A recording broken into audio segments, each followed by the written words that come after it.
जैसे प्राणियों के लिए पृथ्वी। किसी ने ठीक ही कहा है, सत्येन धार्यते पृथ्वी, सत्येन तप्ते रविः, सत्येन वायवो वान्ति, सर्वं सत्य प्रतिष्ठितम। अर्थात सत्य से ही पृथ्वी टिकी हुई है, सत्य ही सूर्य प्रकाश फैलाते हैं, सत्य के ही प्रताप से हवा चलती है, सब कुछ सत्य से ही ठहरा हुआ है। अमृत की आकांक्षा रखने वाला कोई भी आदमी अगम्य लोकों में घर बसाकर नहीं रहता।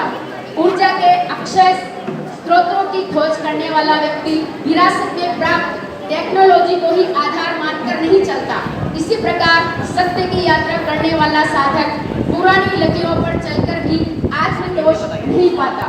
सत्य भांति राजा हरिश्चंद्र की हो रही है जय जयकार। देवों की सभा में ऊंचे सिंहासन पर विराजमान इंद्रदेव आज की सभा में रोचक एवं प्रेरक प्रसंग सुनाने के लिए देवगण विनम्र अनुरोध करते हैं। हे इंद्रदेव जी, आज इस सभा में हम सभी प्राण भैया आवाज बढ़ाओ, आवाज। मेरे प्यारे देवताओं एवं अप्सराओं, सत्य की महिमा सुनकर सभी आनंद विभोर हो जाते हैं, किंतु जिस व्यक्ति के पास सत्य साक्षात है वह तो कितना आनंदित होता होगा। सत्य को साकार रूप देने के लिए तथ्य को समझना जरूरी है। आप सब देवलोक में हैं, फिर भी सत्य की उस मूर्ति को देखने का सौभाग्य प्राप्त नहीं कर पाए, बल्कि मृत्यु लोक के मनुष्य के उन्हें देखने का सौभाग्य प्राप्त है। मृत्यु लोक के राजा हरिश्चंद्र इतने सत्यवादी है कि मानो वह तो सत्य का ही साक्षात रूप है। जैसे हवा मेरु को प्रकंपित नहीं कर सकती, वैसे ही सूर्य का आलोक कोई भी क्षीण नहीं कर सकता। सत्य महिमा मर्यादा के अपने आप में ही सत्य है। आज हरिश्चंद्र के समान सत्य उनके जैसा कोई दूसरा व्यक्ति नजर नहीं आता। वाह प्रभु, आज ही वास्तव में हम सत्य मूर्ति की तो हमने ध्यान ही नहीं दिया। सचमुच सत्य ही जीवन है, सचमुच सत्य ही भगवान है, सत्य से बढ़कर कोई नहीं है। सत्य ही जीवन है, सत्य से बड़ा कोई शास्त्र नहीं है, सत्य ही विश्वास है। वाह वाह, जिसने सत्य पा लिया वह हजारों लाखों पंडितों से भी महान है। सत्य में सदाचार का अखंड रूप समाया हुआ है। जिसके साथ सत्य है उसके साथ भगवान है। संसार की कोई शक्ति सत्य से पराजित नहीं कर सकती है। सत्य का नाम भी उसे मिलता है जो आगे बढ़ने के साथ साथ पीछे हटना भी जानता है। सत्य और प्रशंसा का समर्थक कोई भी हो सकता है, पर उसे स्वीकार करना उचित है। सत्य जीवन का परम आदर्श है। महापुरुष द्वारा उद्गीत सत्य किसी एक सत्य का न रहकर सार्वभौम सत्य बन जाता है। सत्य आत्मा का ज्योतिमय प्रकाश है। मुसीबत में सत्य बोलना ही महानता का आदर्श है। इतने में मिथ्यात्वी देव का आगमन होता है।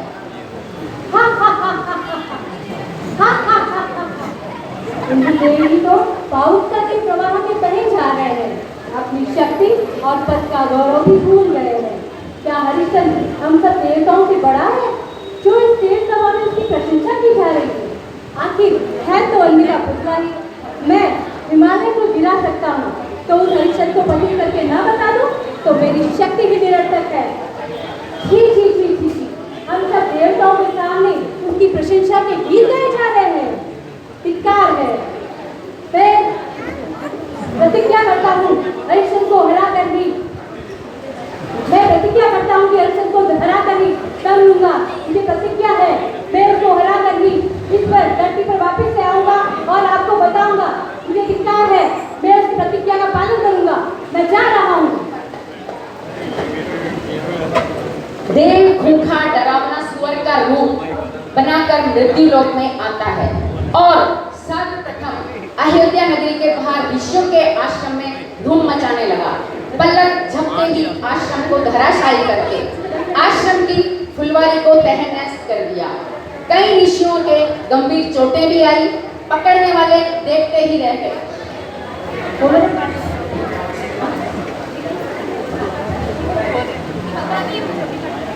पलक झपके ही आश्रम को धराशायी करके आश्रम की फुलवारी को तहस नहस कर दिया। कई ऋषियों के गंभीर चोटें भी आई, पकड़ने वाले देखते ही रह गए। सुअर मिनटों में गायब हो गया।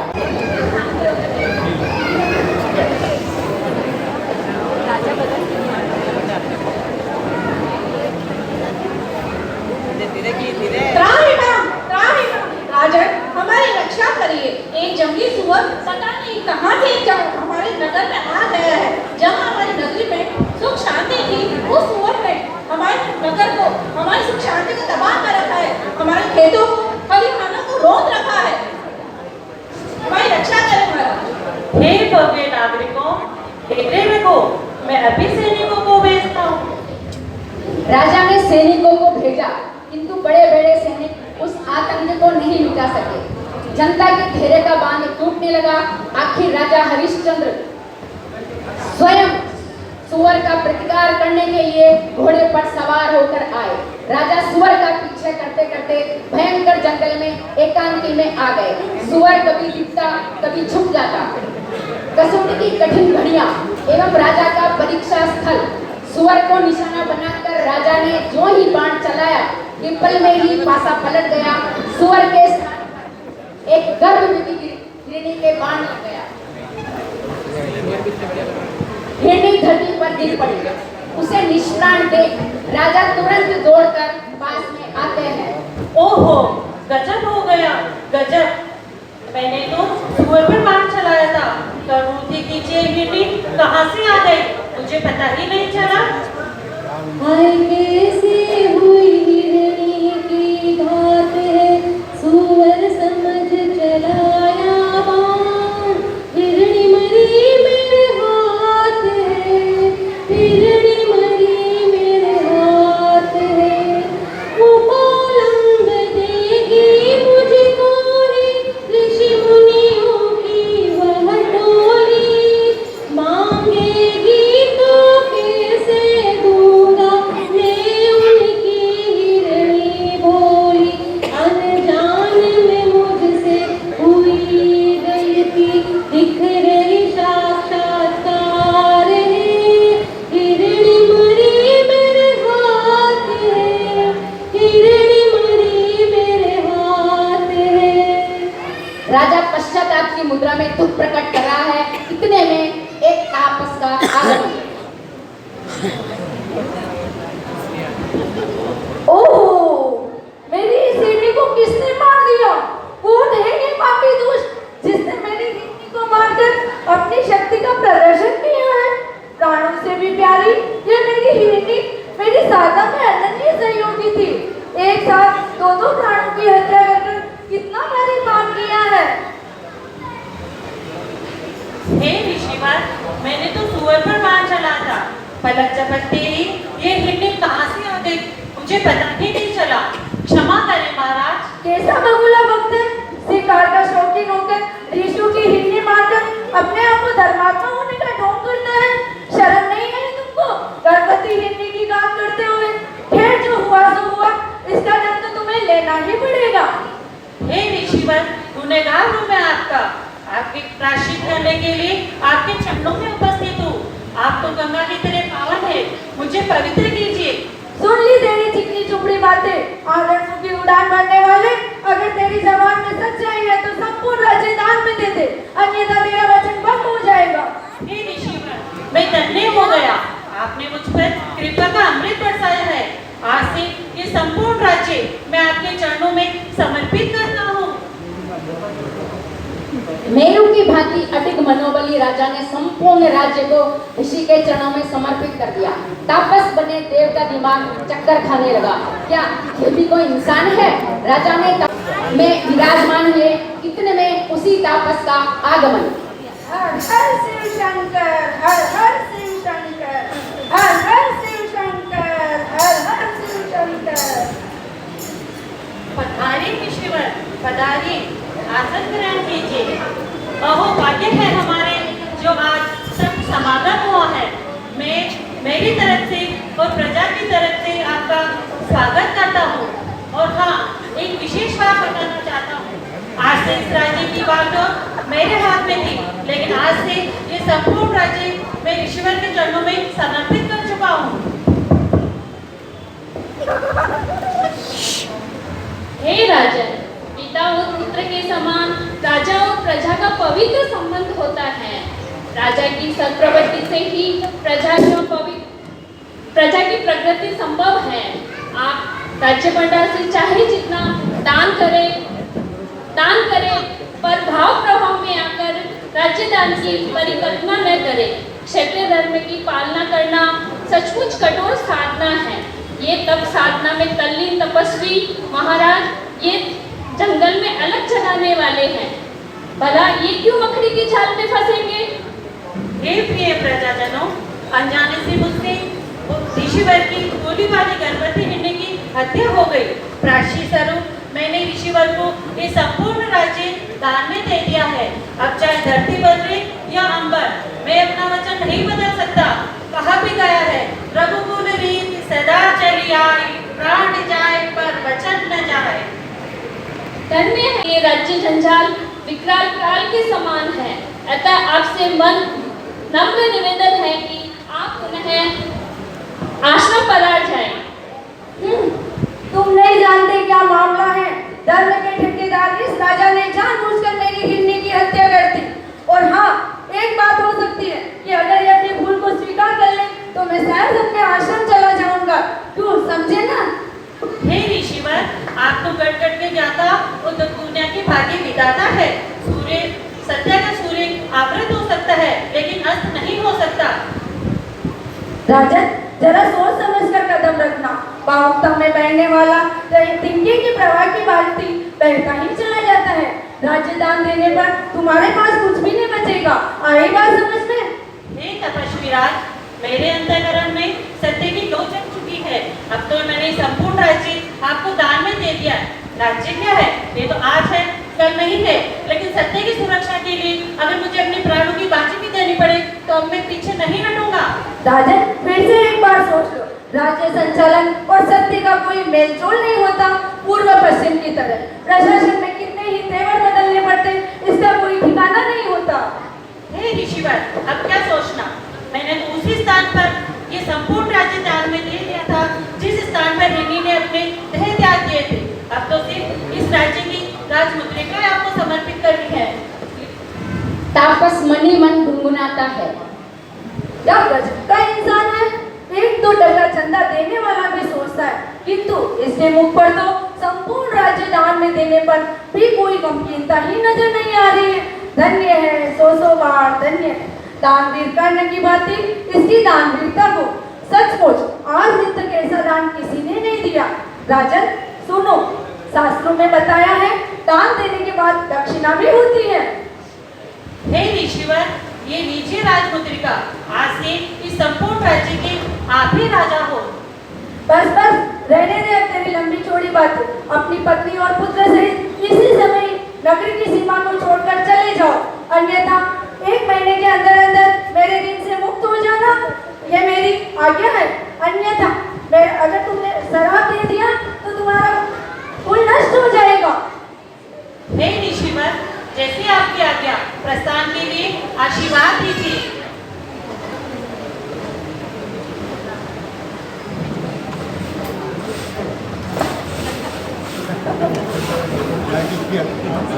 राजा का अनजाने से मुझसे बहुत बड़ी गलती हो गई है। प्रायश्चित स्वरूप मैंने संपूर्ण राज्य दान में दे दिया है, लेकिन जब ये रानी सुनेगी तो उसकी कोमल मन पर क्या बीतेगी? और मेरा पुत्र रोहिदास वो कहाँ जाएगा? क्या वो दर्द की ठोकर खाएगा? फिर जो कुछ हुआ सो हुआ। अब महलों में जाऊं और रानी को इसकी सूचना दूं। हाथ में सत्य की मशाल थामे राजा हरिश्चंद्र महलों की ओर जा रहे हैं। दासियों ने विनम्र अनुरोध किया, महारानी जी राजकुमार के साथ उपवन में पधारी हुई हैं। माता पुत्र का वार्तालाप। लाडले पुत्र रोहिदास, तो इस ईश्वर का चमकता है। मेरे नैनों की ज्योति और अपने पिता के सपनों का कल्पतरु है। महान पिता का महान पुत्र, तू अपने पिता के संकेतों को प्राण समझना और उन्हीं की तरह महान तपस्वी प्रतापी राजा बनना और मैं राजमाता। बच्चे रहना सच्चे, इस जग में नाम कमाना, सत्यशील से जीवन की बगिया को सदा सजाना। बच्चे रहना सच्चे, हे तेरा यह कुल उज्ज्वल, रहना प्रतिपल अमर धवल। ममता मई माँ की शिक्षा, करना जनता की रक्षा। मैंने फर्ज निभाया है, तू इस कुल का साया है। गुरुजनों की सेवा करना, कुल की आग बढ़ाना। बच्चे रहना सच्चे। राजा का प्रवेश रुककर वे शब्द सुनते हैं और मन ही मन ओहो, माँ अपनी बेटी को कैसी अनमोल शिक्षा दे रही है। पधारिए राजन, आपके अचानक पधारने से कण कण में खुशहाली छा गई है, परंतु सदाबहार फूल की तरह खिलने वाला ये चेहरा आज मुरझाया हुआ क्यों प्रतीत हो रहा है? तारा, आज का मिलना अंतिम और अनिश्चित ही समझो। न जाने भाग्य हमें कहाँ लेके जाएगा। आप क्या कह रहे हैं राजन? मैं आपकी एक रहस्यमयी उलझी हुई गुत्थियों को समझ नहीं पा रही हूँ। क्या आप कहीं अन्यत्र पधार रहे हैं या मुझसे कोई गलती हो गई है? सुनाऊं रानी आज की राम कहानी। अनजाने से आज तपस्वी ऋषिवर की हिरनी की मेरे हाथों से गांठ हो गई है। राशि स्वरूप मैंने संपूर्ण राज्य तुमसे बिना पूछे ही दान में दे दिया। अब ना मैं इस देश का राजा हूँ और ना तुम रानी। इसमें चिंता का क्या विषय है राजन? यह तो बड़ी ही प्रसन्नता की बात है। आप ना तो किसी दुश्मन से हारे हैं, न ही आपने अपना राज्य किसी दुर्व्यसन में खोया है। आपने तो अपनी शुद्धि के लिए इस राज्य को दान में दे दिया। आपके इस आत्मतोष से हमारे कुल का गौरव शिखर चढ़ा है। बहुत तारा, क्या आदर्श प्रस्तुत किया है। धन्य है भारत की सरनारी। जैसा तुम्हारा नाम वैसा ही तुमने मेरा पता लोग किया है।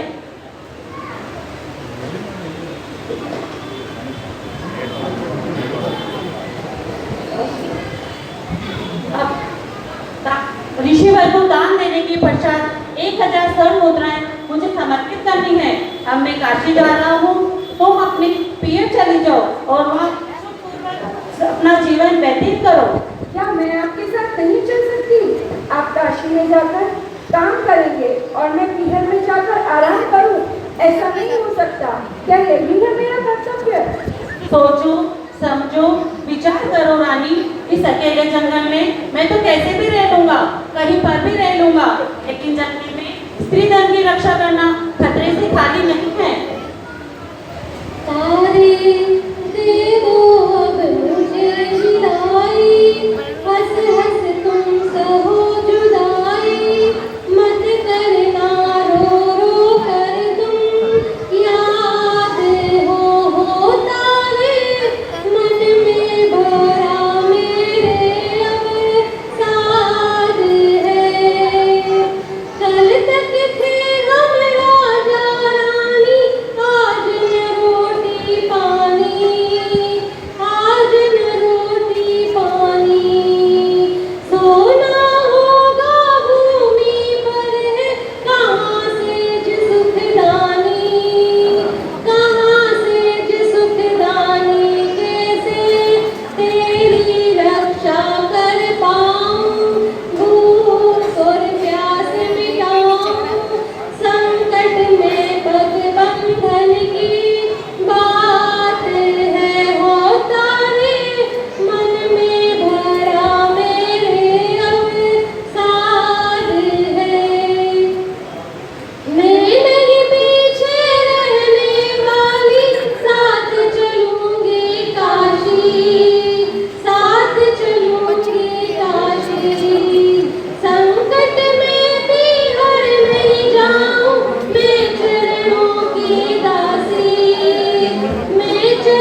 राजन, आप काशी में जाकर मजदूरी करेंगे और मैं बिहार में जाकर आराम करूं।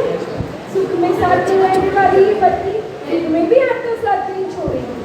मैं तो नहीं चाहता रानी, लेकिन तुम्हारी इतनी ही प्रबल इच्छा है तो ये राजसी वेशभूषा और आभूषण को उतार दो और सामान्य वस्त्र धारण करो। हम शीघ्र ही ऋषिवर से आज्ञा लेकर काशी के लिए प्रस्थान करेंगे।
राजा के कदमों में चलने वाली पूरी प्रजा साथ साथ चल रही है। हरिश्चंद्र ने जनता के नाम संदेश दिया। वह करुण दृश्य देखकर सूर्य भी अस्ताचल की ओर जाने लगा।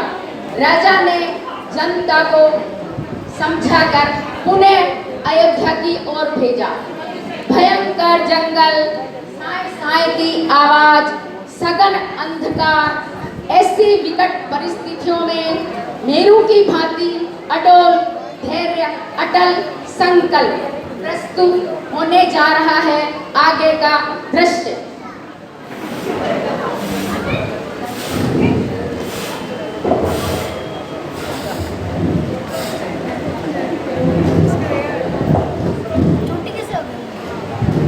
हरिश्चंद्र ने जनता के नाम संदेश दिया। यह करुण दृश्य देखकर सूर्य भी अस्ताचल की ओर जाने लगा। राजा ने जनता को समझाकर पुनः अयोध्या की ओर भेजा। भयंकर जंगल, साय साय की आवाज, सघन अंधकार, ऐसी विकट परिस्थिति में मेरू की भांति अडोल धैर्य, अटल संकल्प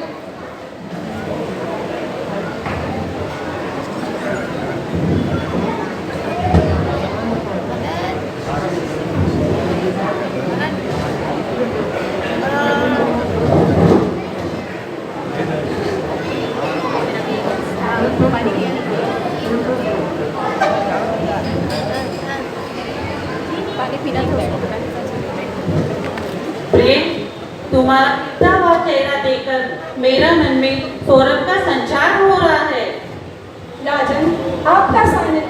मेरे लिए आनंद का मधुमास है। बाकी से अलग रहकर मछली कभी डरकर नहीं कह सकती। देखो रानी, पैदल चलते हुए पैरों में छाले पड़ गए हैं, लाख सूर्ख हो गए हैं। कैसे रानी, महलों की रहने वाली रानी आज भूख प्यास को सहन करते हुए आगे बढ़ रही है। प्रभु, आपकी कल्पतरु के समान शीतल छाया में प्रसन्नता का अनुभव हो रहा है। लगता है चलते चलते आपके पैर शिथिल हो गए हैं। थोड़ी देर विश्राम करें। जैसे तुम्हारी इच्छा था, पर अभी तुम्हें काफी लंबा रास्ता पार करना है। माँ, मुझे भूख लग रही है, मुझे खाना दो।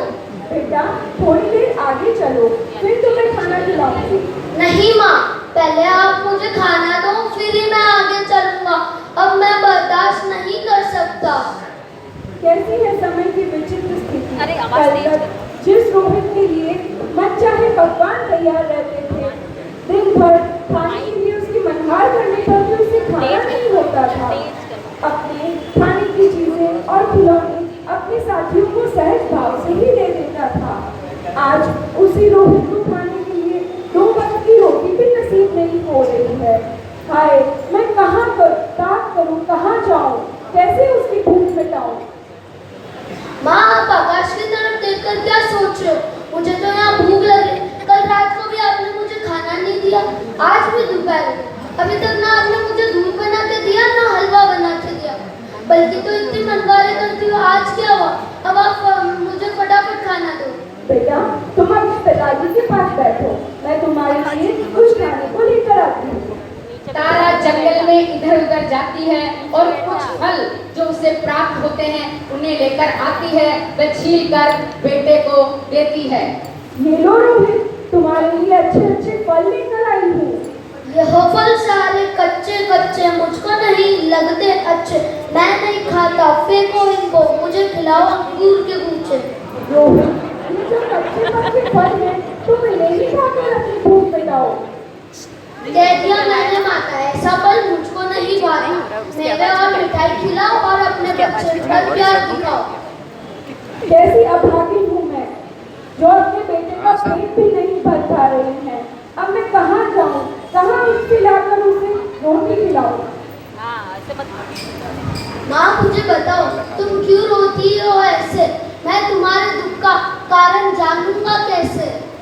तू मानता निष्ठान बनाई इस निर्जन वन में कौन हमें ले दे? रोज सवेरे मेवे मिष्ठान मलाई खाता। बताओ, तुम कहाँ से लाती थी माता? कल तक तुम थे राजकुमार, मैं थी महारानी। अब हम हैं वनवासी, हमको दुर्लभ भोजन पानी।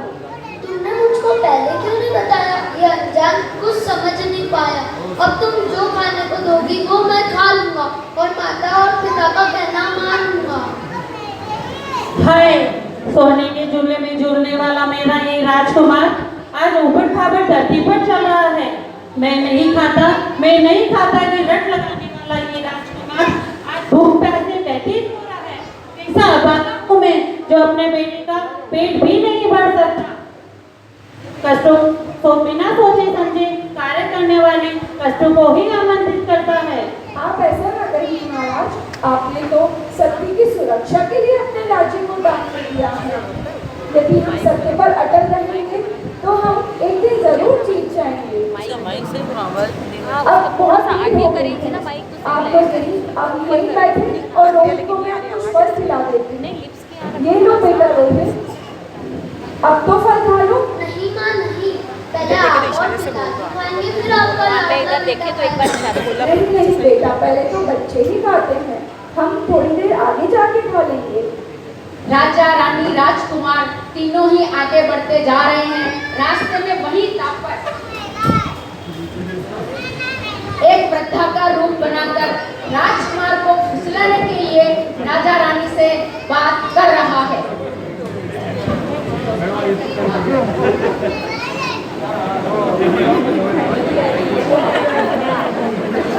कौन हो भाई, क्यों आया हो?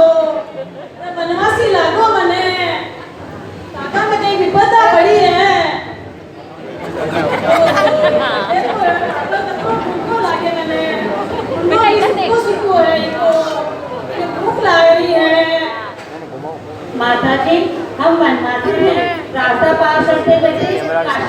लगी जाती है। आया ने भूख लगी हो लेकिन लाडू है हमारे पास।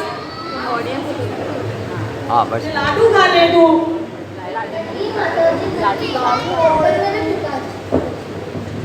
नहीं माताजी नहीं, जब तक मेरे माताजी और पिताजी नहीं खा सकते तब तक मैं अकेला कैसे खाऊंगा। अरे ये आपका ढाबर है, जो ही हमारा ढाबर है। तू ले ले लाडू खा ले। नहीं नहीं रोहित, हम आगे पहले भी तुमने बहुत अच्छे लड्डू खाए हैं, हम आगे भी और खाएंगे। जो आपका ढाबर है ये हमारा ढाबर है, यानी मना मत करो। ये खावा दो लाडू यानी। नहीं माताजी नहीं, जब तक मेरे माँ और पिताजी नहीं खाएंगे तब तक मैं नहीं खा सकता। मैंने आपको कह दिया ना।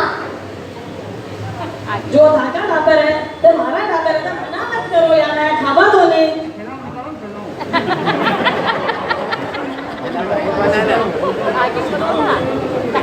लाडू ही बना दे रहा हूँ। जो भी दिखायो लाडू जो जो भी दिखायो, जैसा माँ बाप शाना है वैसा ही आपका बेटा बेटी भी शाना है। वाह भाई ना खाओ वाह भाई ना खाओ चलो सुनो नानी, अब काशी नजदीकी आ रही है। हाँ मुझे भूख लग रही है, अब मैं इंतजार नहीं कर सकता। तुम दोनों यहाँ विश्राम करो, मैं अभी बाजार जाता हूँ। कुछ मजदूरी करके तुम्हारे भोजन की व्यवस्था करता हूँ। प्रधानी महाराज, आपका कार्य सफल हो। बेटा रोहित, तुम यहीं बैठो, मैं आसपास के घरों में जाकर काम कर तुम्हारे लिए भोजन की व्यवस्था करती हूँ।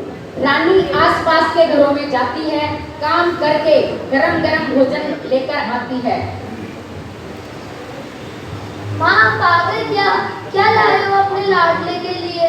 ये लो रोहित, तुम्हारे लिए गर्मा गर्म भोजन लेकर आई। तुम्हारे पिताजी भी अभी को और ये देखो लड्डू भी लाई। आइए पिताजी, रिलीज है ना मना। आइए पिताजी हाँ, आइए, शाम रात को। गर्मा गर्म अच्छा, ये भोजन ऐसे घूम जाओ। तैयार है। हमने मैं और माताजी आपका ही इंतजार कर रहे थे। कहाँ से लाए रानी ये खाना? अनजाने लोग, अनजाना शहर और अनजानी अपनी किस्मत। क्षत्रिय कुल में जन्मे हुए व्यक्ति को हाथ फैलाना शोभा नहीं देता। महाराज, आप काम करने गए थे, मैं यहाँ बैठे बैठे क्या करती, इसीलिए मैं बाहर जाकर भोजन की व्यवस्था करके आई हूँ। वाह देवी, तुम नारी के रूप में महालक्ष्मी हो।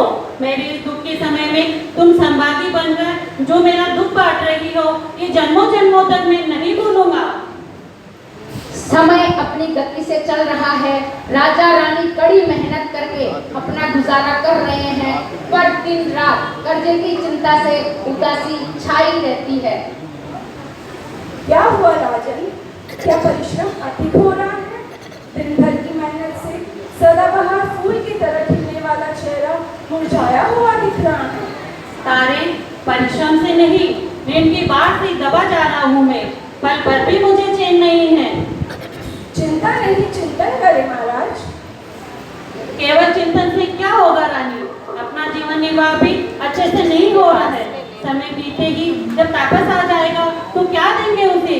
कैसे कहाँ से स्वर्ण मुद्राएं लाएंगे? कैसे हम ऋण मुक्त होएंगे? आप व्यथित न बने महाराज, यदि हम सत्य पर अटल रहेंगे तो एक दिन ऋण मुक्त जरूर बनेंगे। आप धैर्य रखें, इसका फल मधुर होता है। रानी, समय की सुई निरंतर घूम रही है। समय व्यतीत होते ही तापस आ जाएगा। प्रायश्चित के रूप में अगर उन्हें स्वर्ण मुद्राएं नहीं दी तो कुपित होकर हमें भस्म कर देगा। मैं अभी शहरों में साहूकारों और दुकानों पर जाता हूँ, कुछ मजदूरी कर लेता हूँ। हो सकता है 1000 स्वर्ण मुद्रा की व्यवस्था हो जाए और हमारी समस्या ही हल हो जाएगी। बधाइए महाराज, आपकी मनोभावना सफल हो। काशी शहर के प्रमुख बाजार, वहाँ के प्रमुख व्यापारियों के पास जाकर राजा ने उनसे कहा, मुझे आप नौकर रख लें, जो भी निर्देश मिलेगा 100% आज्ञा का पालन करूंगा। पर सभी प्रमुख व्यापारियों ने सदैव भरी नजरों से उस अनजान व्यक्ति को देखकर उन्हें अपमानित किया। राजा हरिश्चंद्र दम की घूंट पीकर भी शांत रहे। कृत कर्मों का उदय समझकर शाम को पुनः रानी के पास जाते हैं। चेहरा चिंता से काला पड़ रहा है। ओहो, मन ही मन। ओह, आज का दिन ही व्यर्थ हो गया। कहीं पे भी मुझे मजदूरी नहीं मिली। अब मैं रानी को जाकर क्या कहूँगा? फिर जाना तो पड़ेगा ही। पधारिए राजन, आपके चमकते हुए चेहरे पर ये चिंता की रेखाएं क्यों उभर रही है? आपका दिल क्यों आज उदास है, खिलते चेहरे पर चिंता की रेखा का आभास है, रेखा का आभास है। नारी नहीं मैं नर बन करके अपना फर्ज निभाऊंगी, कपड़े बर्तन और बुहाई करके कर्ज चुकाऊंगी। स्पष्ट बताओ मुझ पर कर विश्वास है, खिलते चेहरे पर चिंता की रेखा का आभास है, रेखा का आभास है। दर दर ठोकर खाई मैंने, कोई अपनी शान है, गले घूट के नाल निभाई इस जग में आसान है। सदा सताती चिंता ऋण की कदम कदम पर पाश है, खिलते चेहरे पर चिंता की रेखा का आभास है, रेखा का आभास है। तापस का आगमन होता है। अरे ओ हरिया, कौन सी गुफा में छुप कर बैठा है? मेरी आवाज सुनता है या नहीं? तू क्यों सुने भाई?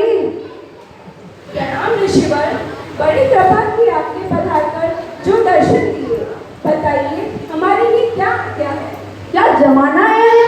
कितनी बोली बन रही है, मानो जैसे कुछ जानती ही नहीं है। जानकर अनजान बनना यही तो इंसान की कपट कला है। जान कह दे तेरे पति को जाकर मुझे 1000 स्वर्ण मुद्राएं आज और अभी ला कर दे। आप इतने उतावले क्यों हो रहे हैं ऋषिवर? जब तक हमारे तन में प्राण है हम आपका नहीं जरूर उतारेंगे। ऋषिवर, मेरा रात दिन यही चिंतन चलता रहता है कि कैसे आपकी स्वर्ण मुद्रा की व्यवस्था की जाए, लेकिन पता नहीं तकदीर बदल गई या किस्मत ही टूट गई। जहाँ भी जाता हूँ खाली हाथ ही आता हूँ। कहाँ जाऊँ, क्या करूँ, कुछ समझ में ही नहीं आता। अरे ओ हरिया, ज्यादा बकबक मत कर, सुन ले तेरी विद्वता की बातें। मेरे सामने भाषण करते हुए तुझे शर्म नहीं आई? अरे ओ तापस महाराज, जो कुछ बोलो सोच समझ कर बोलो। बिना विवेक बोलना तापसों को शोभा नहीं देता। आप दयालु हो, परम कृपालु हो, हम भक्तों पर वत्सलता रखो। भक्त और भगवान का तो निकटतम संबंध होता है। हलवा कहता है मुझे ही दांतों से खाओ, पर खुद का तो अता पता ही नहीं। मुझे शिक्षा दे रही है, तेरी शिक्षा सुनने का मेरे पास समय नहीं है। तेरे पति की चुटकी चुपड़ी बातों से पति की दलाली कर रही है। दया करें महाराज, 2 वक्त खाने की रोटी भी नहीं है, आपका ऋण कहाँ से उतारेंगे? सत्य के साक्षी रूप मेरे पति देव एक दिन आपका ऋण जरूर उतारेंगे। कैसी बड़ी बड़ी बातें कर रही है, होता जना बाजे गणा, इस कहावत को चरितार्थ कर रही है।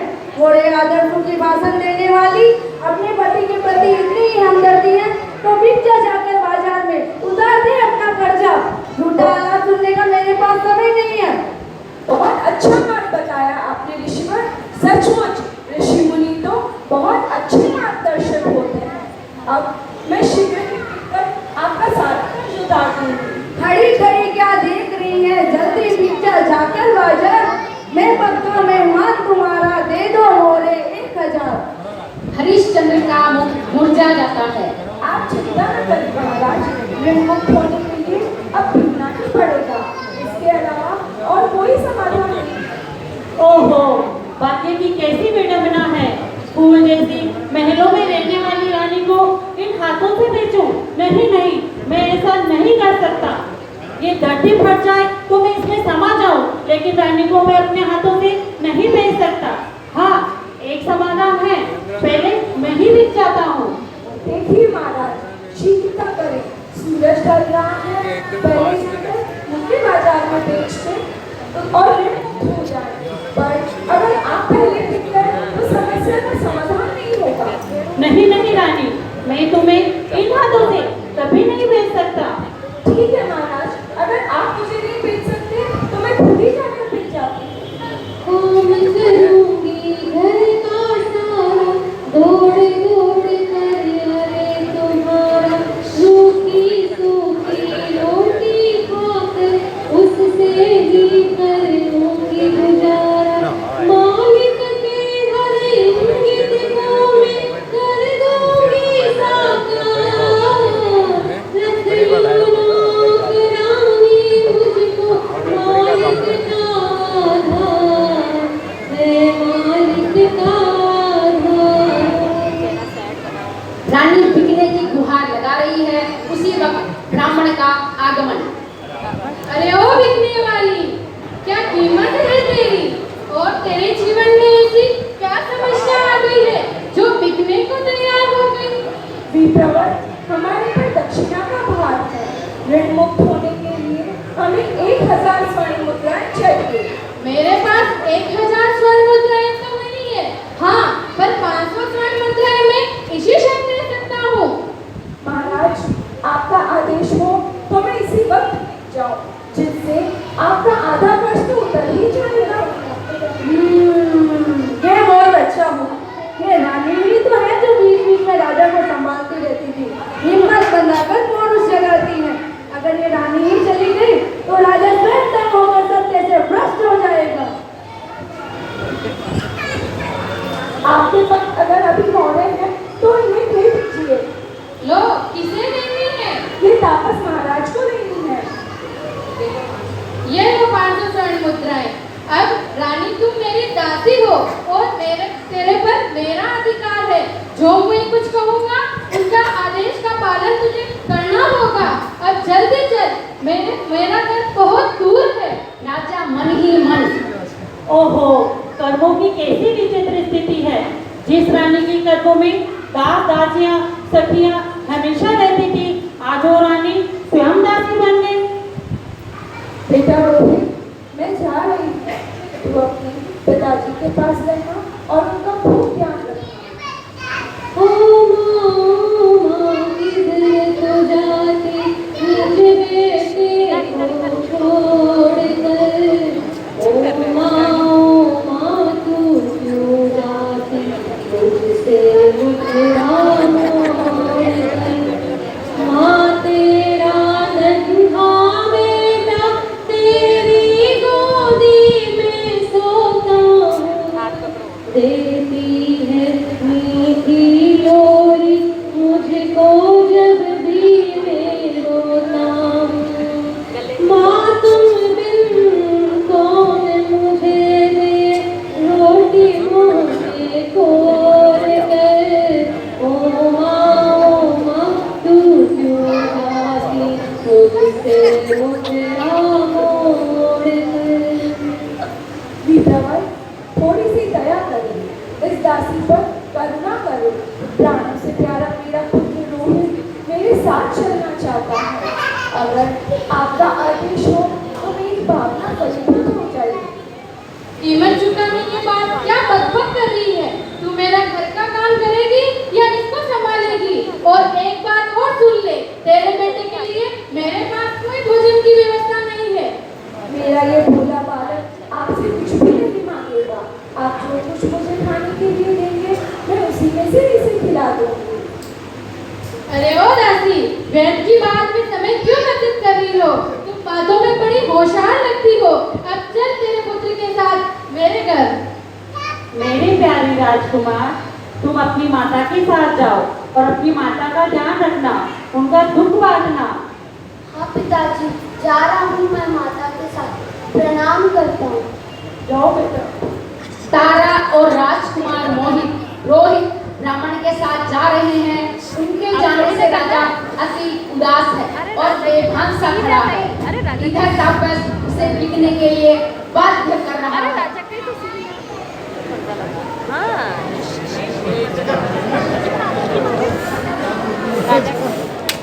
अरे ओ हरिया, सत्य का डोंग रचने वाला, सूरज छुपने वाला है और यूं पागलों की जैसे इधर उधर खड़ा देख रहे हैं। चल जल्दी चुका अपना कर्जा। नहीं सत्य के लिए मैंने संपूर्ण राज्य त्याग दिया, रानी भी नहीं रही और मेरा प्यारा राजकुमार भी मुझे छोड़कर चला गया। अब उस सत्य के लिए मुझे अपने प्राणों के प्राण भी देने पड़े तो मैं अब पीछे नहीं हटूंगा। उसके खिलौना पड़ेगा उसको। अच्छा, अब मजा चखाऊं मैं तुझे अपनी जिद का। चल जल्दी निकाल अपने 1000 स्वर्ण मुद्रे और उतार अपना कर्जा। हे ईश्वर, आपकी इच्छा अनुसार मैं स्वयं बिककर आपका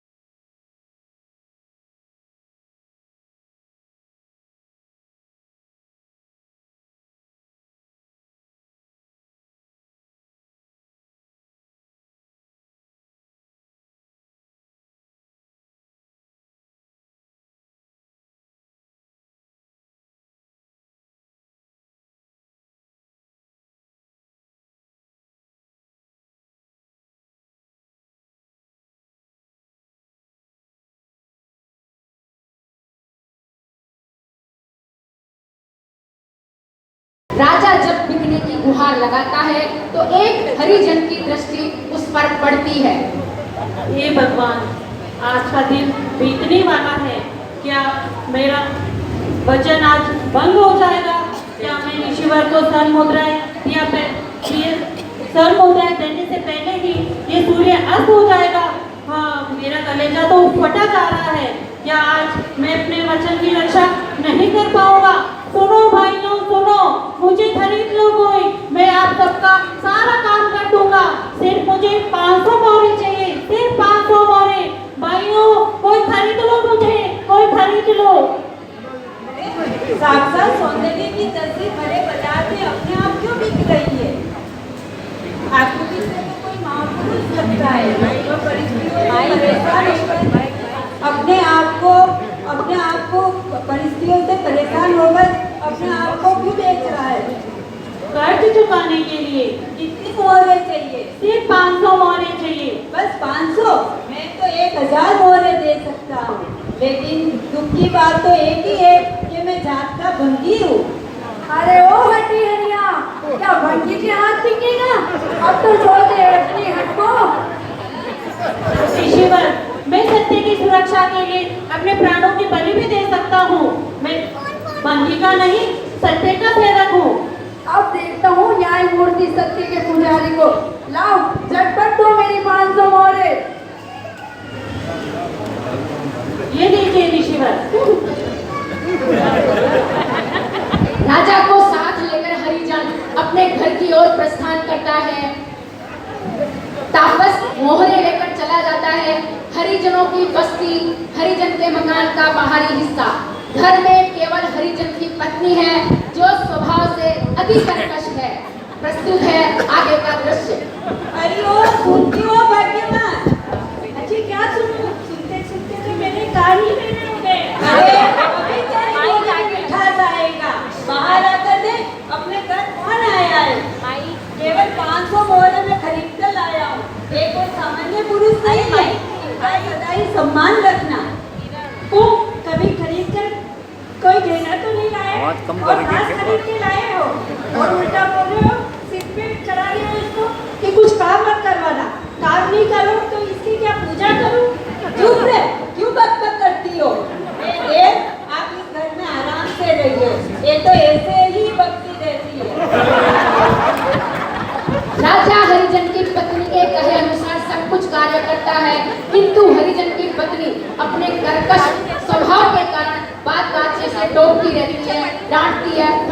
जाती है। राजा सब कुछ मौन भाव से सहन कर लेता है। कैसी भाग्य की विडंबना है, कहाँ राजा और कहाँ दास का जीवन। माता जी, ये दास आप जो कहेंगी वो ही करेगा, जैसी आपकी आज्ञा होगी वो ही काम करेगा। अरे वो दिखता नहीं है, पानी के सब घड़े खाली पड़े हैं, जाओ पानी लेके आओ। जो आज्ञा माता जी।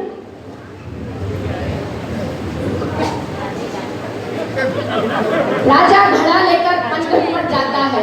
उधर से रानी भी पानी लेने आती है। बिछुड़ने के बाद पहली बार दोनों का मिलना होता है। एक दूसरे से कुशल क्षेम पूछते हैं। दोनों ने अपना अपना पानी का घड़ा भरा और अपने अपने घर की ओर चल पड़े। राजा घर तक तो सुरक्षित घड़ा लेकर पहुंच गया, पर घर में आने से पहले पैर फिसल गया। गिरते ही घड़ा फूटा कि चारों ओर पानी बिखर गया।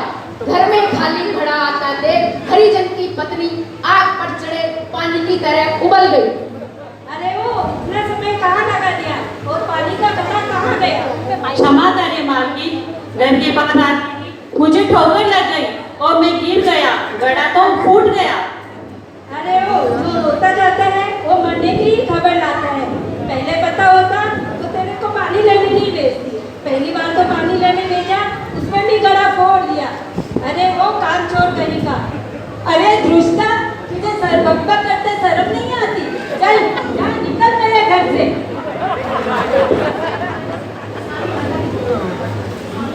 माता जी, स्वामी माता जी को कुछ न कहिए, सानी गलती मैं थी। भैया ये बड़ी खराब है, सारे दिन झगड़ती रहती है।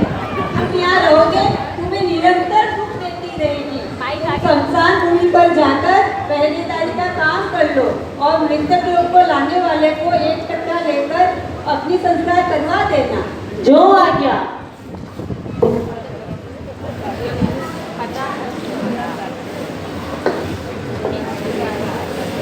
राजा श्मशान में पहरेदारी के लिए जाता है।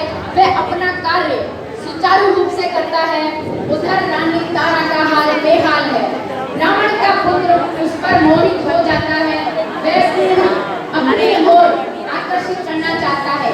नए मिठाई चूड़ियां आदि उसे देता है, किंतु वह लेने से इनकार कर देती है। रावण का पुत्र क्रोध में आकर उसे भला बुरा कहता है और भोजन में उसे 2 रोटी से ज्यादा नहीं देता। रानी तारा अपनी रोटियों को खुद न खाकर अपने प्रिय पुत्र की क्षुधा शांत करती है। रानी की स्थिति दिन प्रतिदिन बिगड़ती जाती है। भोजन न मिलने से वह कृशकाय बन जाती है। ये देखकर जंगल से फल फूल लाने के लिए अपनी माता से आज्ञा मांगता है रोहित और जंगल में जाता है। जब वह फूल तोड़ता है तो काला सर्प रोहित को डस लेता है। अब वह वहाँ अकेला चिल्लाता है।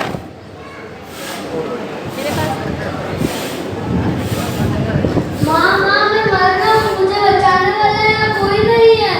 करता हूँ प्रणाम तुम्हें मैं, स्वीकार करो माँ।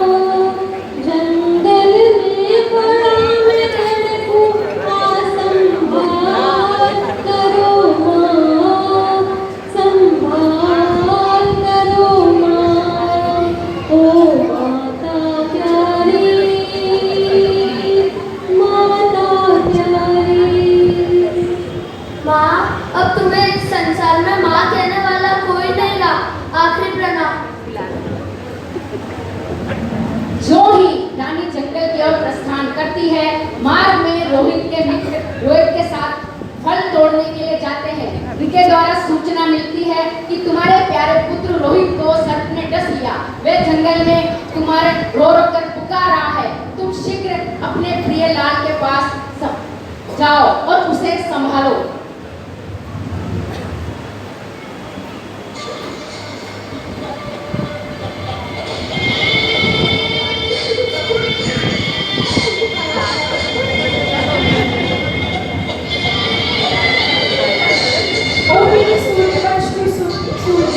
मेरे प्राणों से प्यारे, मेरे नैनों की तारे, ये क्या हो गया? ओ रोहित, ये तुम्हें क्या हो गया? रोहित, आंखें खोल कर तो देखो रोहित, मेरा तो सारा जीवन ही सूना हो गया है।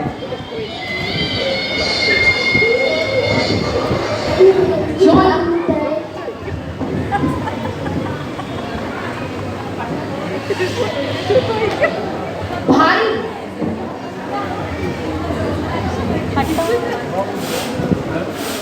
दस गयो कालो रे कोरे रोम नाच रे हाथी भरत रे बेटा देखो तारे नाच रे हाथी भरत रे बेटा देखो तारे नाच रे बोल बोल बेटा एक बार बोले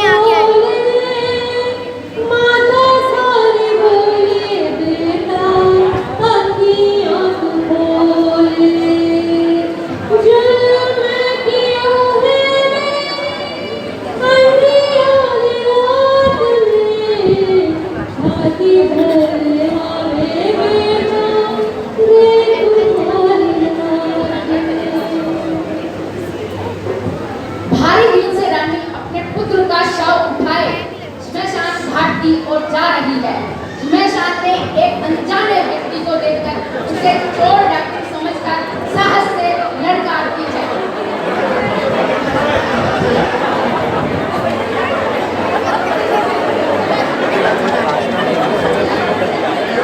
कौन हो तुम? खबरदार जो इस कदम भी आगे बढ़ा है तो तुम्हारा हित नहीं होगा। घबराओ मत बहन, मैं न चोर हूँ न डाकू हूँ, मैं तो इस शमशान घाट का पहरेदार हूँ। तुम अकेली इस अंधेरी रात में करुण विलाप क्यों कर रही हो? जी पहरेदार जी, इस भयंकर जंगल में मेरा कोई साथी नहीं है, कहाँ जाकर करूँ विलाप करूँ? प्राणों से प्यारा मेरा पुत्र रोहित इसे सर्प ने डस लिया है। इसके वियोग से मेरे पर तो पहाड़ ही टूट गया है। बच्ची, संयोग और वियोग तो इस दुनिया की रीत है, कोई आता है कोई चला जाता है। तुम अपना मोह त्याग कर इसकी दाह संस्कार की व्यवस्था करो और टैक्स के लिए एक टट्टा मुझे दो। टैक्स? टैक्स कहाँ से लाऊं? मेरे पास तो फूटी कौड़ी भी नहीं है। क्या कहा? टैक्स नहीं है? क्या तुम्हारा पति तुम्हें कुछ नहीं? चुआरी है या बेचनी है? इस अंधेरी रात में तुम अकेले ही इसे लेकर आए हो। कहाँ है तुम्हारा पति? अगर वो हमारे साथ होते तो मेरी और मेरे पुत्र की ये दुर्दशा नहीं होती। क्यों? कहाँ है? कहाँ गया तुम्हारा पति तुम्हें ऐसी ऐसा हालत में छोड़कर? नहीं नहीं पहरेदार जी, मेरे पति ने तो सत्य की सुरक्षा के लिए अपना घर परिवार सत्ता संपदा को त्याग दिया, अपने राज्य वैभव को छोड़ दिया। बिछुड़ने का वह विदारक दृश्य आज भी मेरे हृदय में विद्यमान है। क्या तुम महारानी तारा हो जो ब्राह्मणों के हाथों बेची गई थी? हाय, आपको कैसे पता? आप मेरा नाम कैसे जानते हैं? देवी, वह हतभागी तेरा पति मैं ही हूँ। मैंने तुम्हारे लिए क्या ही कहा है? करोड़ों की मालकिन होते हुए भी तुम्हें कंगाल बना दिया। और इस कहाँ है कोई? कहाँ गया रोहित? रोहित, ओ रोहित, क्या हुआ मेरे बेटे रोहित को? रोहित, एक बार मुझसे मिल तो सही, एक बार मुझे आँख खोल के देख। न जाने कौन से भाव के कारण उदय में आए थे जो मुझे कटु फल मिल रहे हैं। चारों ओर घनघोर अंधेरा छाया हुआ है, कहीं भी कोई उजाले की किरण नजर नहीं आती। रोहित, ओ रोहित, मेरा प्यारा पुत्र उठ। देख, तेरे पिताजी आए हैं। तेरे पिताजी तेरे बिना मिट पानी मछली की तरह हो गए हैं। रोहित, ओ रोहित। आए उदय में किस डोबे की बात है, मेरे बेटे को पाया, आए काला सा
यहाँ बच्चे की लाश पड़ी पड़ी खराब हो रही है।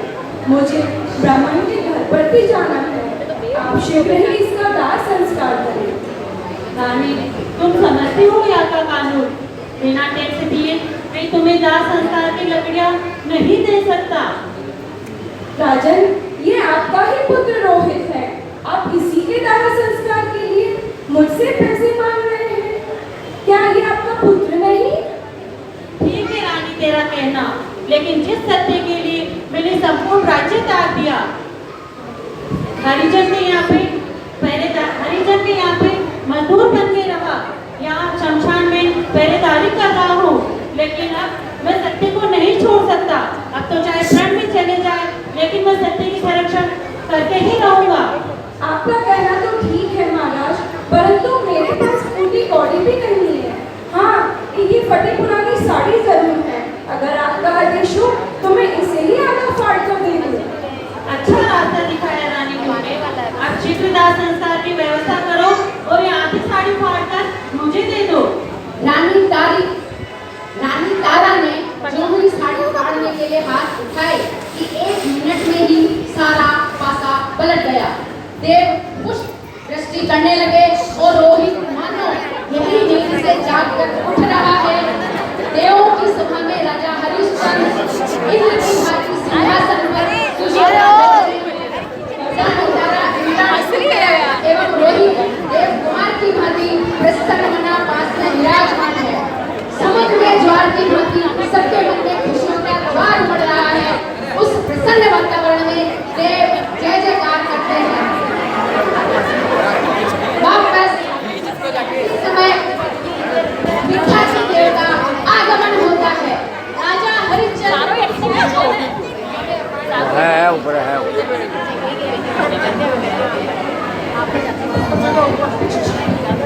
आंटी इधर की। राजा हरिश्चंद्र की जय हो। राजा हरिश्चंद्र की जय हो। सत्य की जय हो। आपने मेरे बहन को शादी कर मेरे बहन का पुत्र माइक ऊपर लगा। माइक मैं अहम का पुत्र देव की बात को नहीं समझकर मैं जाने आपसे आपने सत्य की आराधना की। आपने सत्य के लिए राज्य छोड़ा, रोहितोष को छोड़ा, अपनी पत्नी को छोड़ा और अपना पूरा संपूर्ण वैभव छोड़ दिया। आपने सत्य की इतनी आराधना की है। युगों तक आप ये जनता याद करेगी। संसार में आपका जय जयकार होगा, स्वर्ग में आपकी जय जयकार होगी। धन्य है। क्षमा कीजिए, आप मुझे क्षमा कीजिए।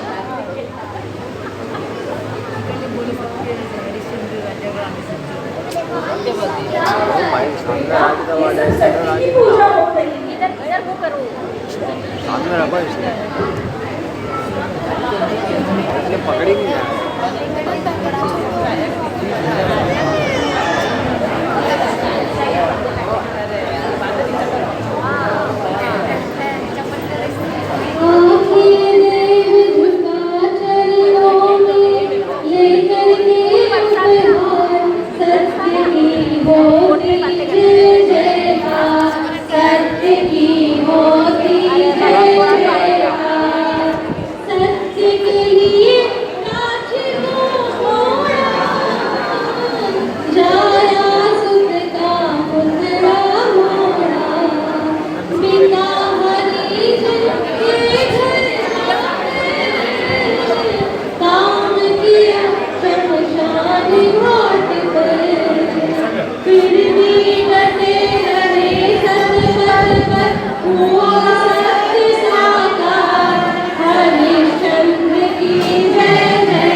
यदि हम सत्य पर टिके रहेंगे तो एक दिन जीवन में हमेशा आगे ही बढ़ेंगे।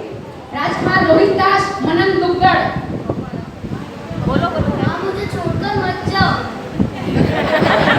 तापस ज्योति दुग्गड़। अरे ओ हटिएरिया, छोड़ देते हैं अपनी हट को। इंद्रदेव परिधि चंडालिया। सत्य को साकार रूप देने के लिए सत्य तथ्य को समझना जरूरी है। देव फर्स्ट सोनिका जी मेहता। जिसने सत्य को पा लिया वह हजारों लाखों पंडितों से भी महान है। देव सेकंड रोशन जी बाफना। सचमुच सत्य ही भगवान है। मिथ्यात्व देव रीना जी बाफना। इंद्रदेव जी तो भावनाओं के प्रवाह में बहे जा रहे हैं। अप्सरा फर्स्ट अनिता जी रक्का। सत्य का नबी उसे मिलता है जो आगे बढ़ने के साथ साथ पीछे हटना भी जानता है। अप्सरा सेकंड प्रियांशी जी जैन। सत्य आत्मा का ज्योतिमय प्रकाश। ब्राह्मण सुमन जी लोढ़ा। अरे ओ नासी, व्यर्थ की बातें क्यों कर रही हो? हरिजन पति किरण जी ओस्तवाल। अरे वो सुनती हो बैठिया। हरिजन पत्नी सुमन जी गोखरू। अरे क्या सुनो, सुनते सुनते तो मेरे कान ही टेढ़े हो गए। प्रजा सुमन जी दुग्गड़। राजन, हमारी रक्षा करो। प्रजा सेकंड मीना जी दुग्गड़। भला ये क्यों मकड़ी के जाल में फंसेंगे? वृद्धा ललिता जी रंगा। जिनका माँ बाप शाना, उनका बेटा बेटी भी शाना। प्लेबैक सिंगर वनिता जी भानावत। आज के इस नाटक की संयोजन करता मैं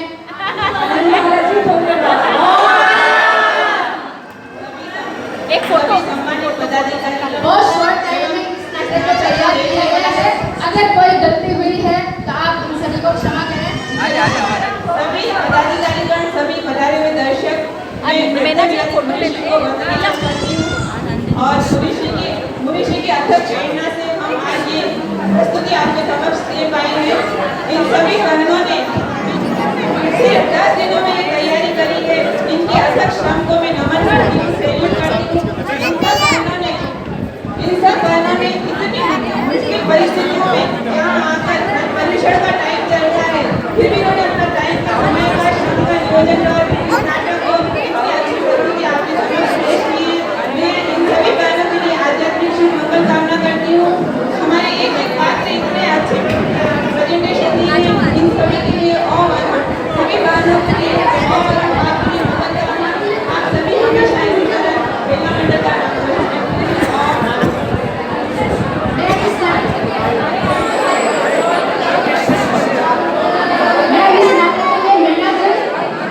मीना जी काठेड़ का तहे दिल से आभार व्यक्त करना चाहती हूँ कि उन्होंने मुझ पे विश्वास करके इसका संयोजन मुझे सौंपा।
अधिकारियों, ये राजा हरिश्चंद्र का नाटक तेरा महिला मंडल द्वारा प्रायोजित एवं श्रीमती आनंदबाला जी बदरवाड़ के निर्देशन में ये जो चला, ऐसा लग रहा था जैसे प्रोफेशनल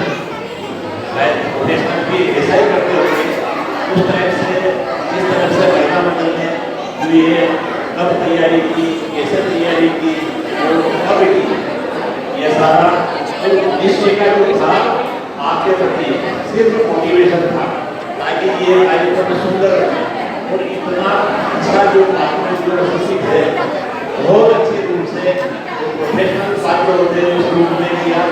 मैं सबको मेरा सभा की ओर से हार्दिक बधाई शुभकामना देता हूँ और आप भविष्य में और इससे भी अच्छा सक्सेस और जोड़ रहेंगे क्या मैं समझता हूँ।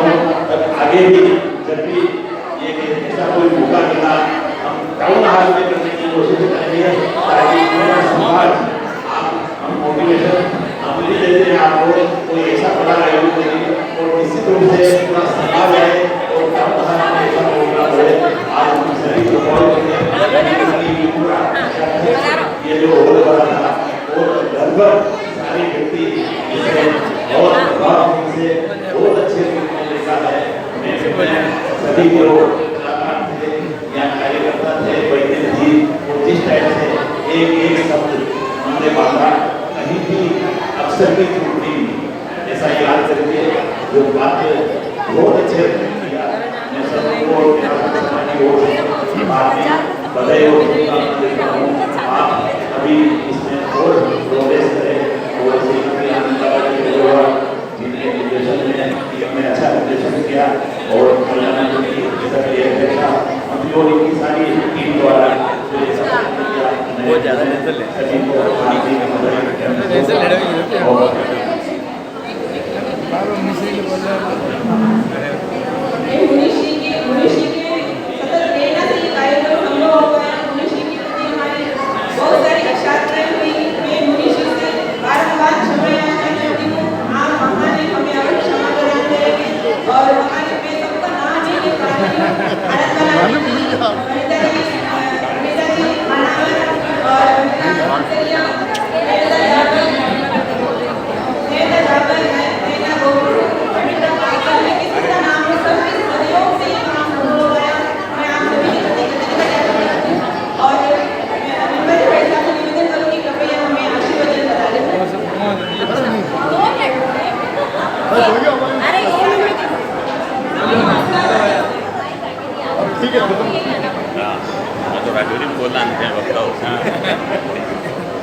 आज तेरा महिला मंडल द्वारा जो प्रस्तुति की है बहुत सुंदर प्रस्तुति है।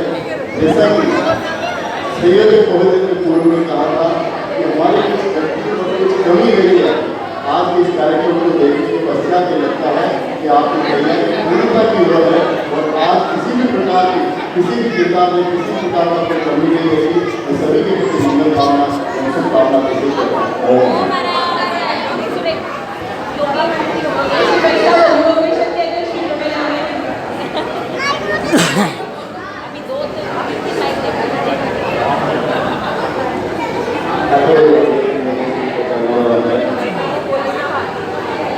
आज जो मैं समझता हूँ कि अपने आप में बहुत टेंशन है। इतने शॉर्ट टाइम में जो प्रस्तुति दी है वो अपने आप में बहुत सराहनीय है और जितनी सारी चीज़ें हैं उतनी कम है। इतनी शॉर्ट टाइम में हमें लगता है कि हम भी अगर कोई इस तरह का कोई करते तो हम लोगों से संभव नहीं था। लेकिन सबसे सुंदर प्रस्तुति है